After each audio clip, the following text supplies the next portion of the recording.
Aliens द्वारा kidnapping यानी aliens abduction.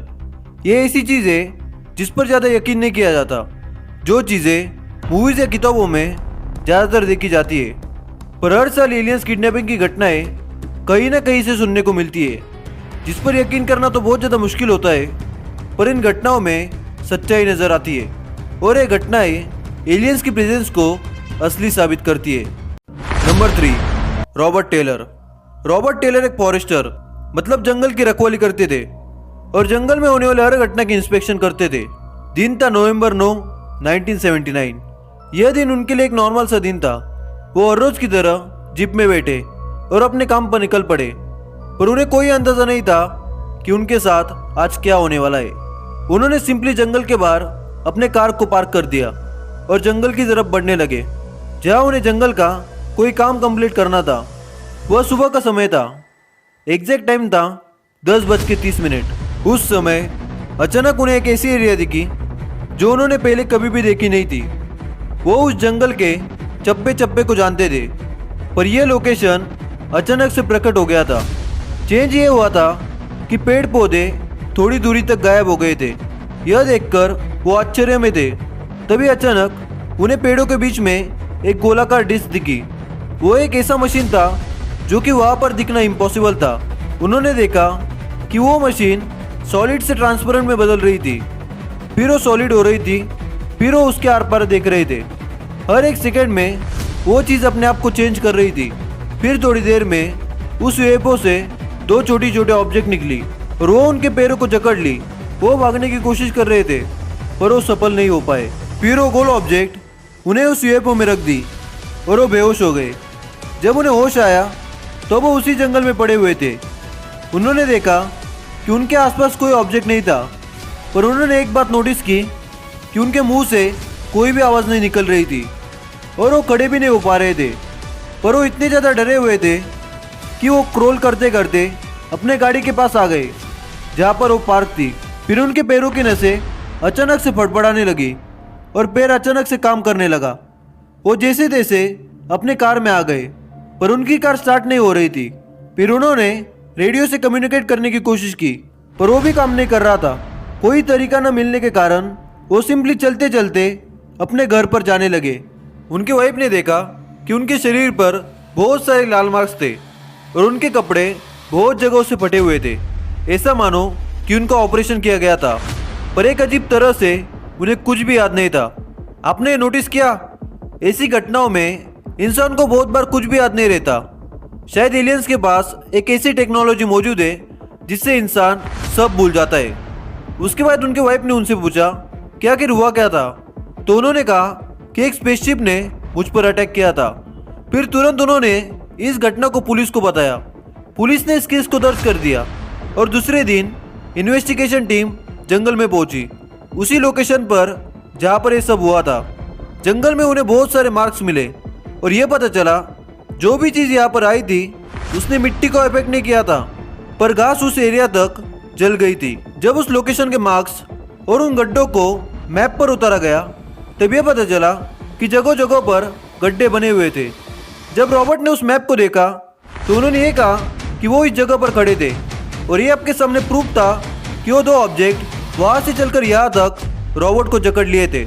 जंगल के बाहर से अगर कोई चीज़ अंदर आती है, चाहे वो कोई गाड़ी हो, वो मार्क्स छोड़ जाती है। पर पुलिस को इस इन्वेस्टिगेशन में कोई मार्क्स नहीं मिले, जो कि ये दर्शाता है कि कोई चीज़ बाहर से अंदर नहीं आई है। और ये भी साफ होता है कि कोई चीज़ अगर घास को जलाई होगी तो ऊपर से आई होगी। रॉबर्ट टेलर का ये केस आज तक कोई सॉल्व नहीं कर पाया और ये आज भी एक मिस्ट्री है। Number 2, John Salter. John Salter एक बहुत ही होशियार प्रोफेसर थे। मार्च 20, 1988 को जॉन साल्टर और उनके बेटे ट्रक ड्राइविंग कर रहे थे। टाइम था शाम के 6:25। वो एक बहुत ही घने जंगल के बीच में ड्राइव कर रहे थे। तब उनके साथ एक बहुत ही अजीब घटना हुई। ड्राइविंग का डायरेक्शन अचानक बदल गया। वो जा रहे थे शहर की उत्तर दिशा की तरफ, पर बातों बातों में दोनों ने ये नोटिस किया कि वो साउथ यानी दक्षिण दिशा की तरफ बढ़ रहे थे। उन्हें कोई आइडिया नहीं था कि आखिर ये कैसे हुआ। फिर उन्होंने गाड़ी को फिर से नॉर्थ दिशा में मोड़ा, जिन्हें उन्हें एक्चुअली में जाना था। पर बाद में उन्हें यह पता चला कि वो गलत दिशा में 50 किलोमीटर बढ़ गए। फिर उन्होंने सोचा कि चलो आज ट्रक के अंदर ही रेस्ट कर लेते और सुबह होने पर हम निकल जाएंगे। सुबह जब उन्होंने आँख खोली तो सडनली एक स्पेसशिप को देखे। वो एक गोल कलर के शेप में था और जोरों से रोटेट कर रहा था और वो तुरंत आसमान की तरफ चला गया। वो यूएफओ उन्हें कुछ किया नहीं, सिर्फ उनको उसकी एक झलक दिखी और वो आसमान की तरफ चला गया। वो कुछ समझ नहीं पा रहे थे कि वो आसमान में आखिर था क्या, पर थोड़ी देर बाद वो नॉर्मली घर चले गए। स्टोरी खत्म। पर नहीं, जब वो घर आए तो उनका सर जोरों से दर्द करने लगा। फिर उन्हें अजीब सी रिकॉलिंग हुई और उन्हें सब याद आ गया कि आखिर हुआ क्या था। जब वो सुबह उठे तब वो ट्रक में ही थे, पर वो जब सो रहे थे तब वो कहीं और ही थे। उन्हें याद आया कि कोई उन्हें ले जा रहा था। उन दोनों की नींद खुल गई थी और वो अपने शरीर को हिला नहीं पा रहे थे, ऐसा मानो कि किसी ने उन्हें पैरालाइज कर दिया हो। तब उन्हें याद आया कि वो एलियन जैसे 4-5 फीट वाले इंसान थे। वो उन्हें अपने स्पेसक्राफ्ट में ले गए। उसके बाद उन्होंने ये देखा कि वो एक ऐसे चेयर पर बैठे थे जो यूजुअली डेंटिस्ट यूज करते, पर वो चेयर बहुत ज़्यादा एडवांस थी। उसके बाद उन्होंने ये कहा कि एलियंस ने मेरे दाएं नाक में सुई घुसाकर कुछ केमिकल इंजेक्ट किया था और गले के थायराइड के हिस्से में भी कुछ इंजेक्ट किया था। उन्हें ऐसा कुछ नहीं लगा कि एलियंस उन्हें कुछ नुकसान पहुंचा रहे, बल्कि उन्हें ये लगा कि एलियंस उनकी मदद कर रहे। लोगों को इनकी कहानी बनी बनाई लग रही थी, पर इसके बाद डॉक्टर के क्लिनिक में वो मार्क्स भी मिले जहाँ पर उन्हें इंजेक्शन दिए गए थे। फिर डॉक्टर ने कहा कि कुछ दिन तुम मेरे अंडर रहो, जिससे मैं जान सकूं कि आखिर तुम्हारे साथ क्या हुआ है। कुछ दिनों के अंदर डॉक्टर ने ये नोटिस किया कि उनकी हेल्थ एक अजीब तरह से बहुत अच्छी होने लगी है। उनके बाल बहुत तेजी से बढ़ रहे और उनके नेल्स भी बहुत तेजी से बढ़ रहे थे और उनके शरीर पर जो भी मार्क्स यानी दाग थे वो पूरी तरह से ठीक हो गए थे। पर डॉक्टर को पता नहीं चल रहा था कि वो उनके अंदर आखिर क्या इंजेक्ट किए थे। ब्लड टेस्ट में भी कुछ भी पता नहीं चला। जॉन साल्टर एक बहुत रिस्पेक्टेड प्रोफेसर थे। इनके इतने प्रॉमिसिंग करियर के चलते वो ऐसी कहानी नहीं बना सकते, ऐसा लोगों का मानना है। और लोग ये भी कहते हैं कि इनके साथ जो घटना हुई वो पूरी तरह से सच है, पर असलियत में क्या हुआ था ये आज भी एक मिस्ट्री है। Number 1, Frederick Valentich. यह केस बाकी केसेस से अलग है क्योंकि इस घटना में जिसे अगवा किया था वो कभी भी वापस नहीं आया। पिछले जितने भी केसेस थे उनके ऊपर एक्सपेरिमेंट किया गया और जिस जगह पर वो अगवा करते उसी जगह पर वापस भी छोड़ देते, पर अनफॉर्चुनेटली इस घटना में ऐसा कुछ नहीं हुआ। अक्टूबर 21, 1978 को शाम को 6:19 पर 20 साल के यंग पायलट फ्रेडरिक उड़ान भरे। वो ऑस्ट्रेलिया के मेरोबिन एयरपोर्ट से उड़ान भरे और उन्हें जाना था किंग्स आइलैंड पर, जो वहाँ से पास पर ही मौजूद था।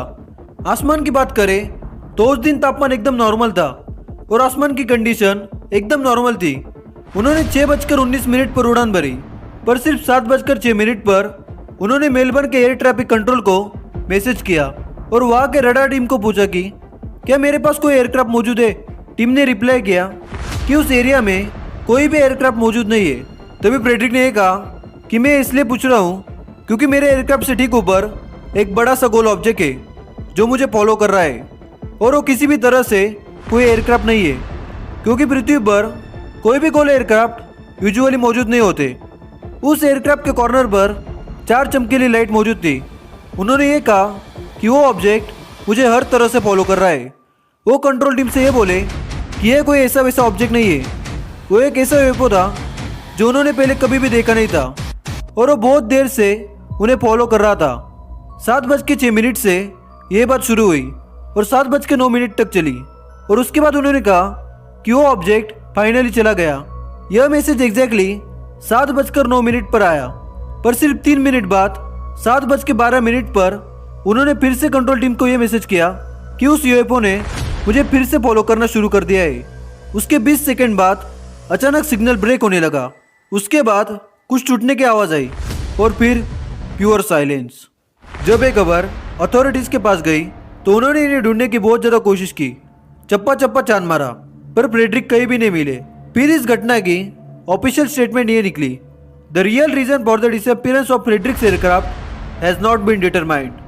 बहुत सारे सोर्सेस ये कहते हैं कि फ्रेडरिक एक बहुत अच्छे एक्सपीरियंस पायलट थे और वो क्रैश भी हुए होते तो कहीं ना कहीं जंगल में मिलते, पर पूरे छानबीन के बाद वो कहीं पर भी नहीं मिले। और एक बात यह है कि वो सेजना 182 प्लेन चला रहे थे जो कि पानी पर भी लैंड हो सकता है, तो कोई चांस ही नहीं है कि वो क्रैश हुए होंगे।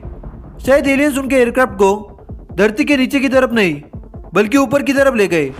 जिस दिन वो गायब हुए उसी दिन एक फार्मर ने बताया कि मेरे ज़मीन के ऊपर से एक यूएफओ जा रहा था। यह तो अजीब बात थी, पर इसके साथ साथ अजीब बात यह थी कि उस फार्मर ने यह कहा कि उस यूएफओ को एक एयरक्राफ्ट लटकी हुई थी। वो यूएफओ एक एयरक्राफ्ट को कैरी कर रहा था। इन्वेस्टिगेशन में यह पता चला कि उसी दिन बहुत सारी यूएफओ साइटिंग्स हुई थी। उनके गायब होने के 20 मिनट पहले एक तस्वीर खींची गई थी। एक फोटोग्राफर जस्ट अपने शौक से पिक्चर खींच रहा था। यह है वो रियल पिक्चर, और इसमें एक अजीब से ऑब्जेक्ट आपको जरूर दिख रही होगी। इनका अपहरण और इसी टाइमलाइन में आसपास इतने यूएफओ साइटिंग्स होना, यह आपको कुछ अजीब नहीं लग रहा? हालांकि एक मिस्टीरियस भरा केस आज तक सॉल्व नहीं हुआ। आपको ये वीडियो कैसा लगा नीचे कमेंट में ज़रूर बताइए। वीडियो को लाइक कर दीजिए और ऐसे इंटरेस्टिंग वीडियोस के लिए हमारे चैनल मिस्ट्री ट्यूब को सब्सक्राइब करके बेल नोटिफिकेशन को जरूर ऑन कीजिए। इससे हमारे आने वाले हर वीडियो की नोटिफिकेशन आप तक जरूर पहुंच जाएगी। वीडियो को खुलकर शेयर कीजिए। आप हमें इंस्टा में फॉलो कर सकते हैं, यूजर नेम है मिस्ट्री ट्यूब 17। मैं मिलता हूं आपको अगली वीडियो में, तब तक के लिए सबको bye. Thanks for watching this video.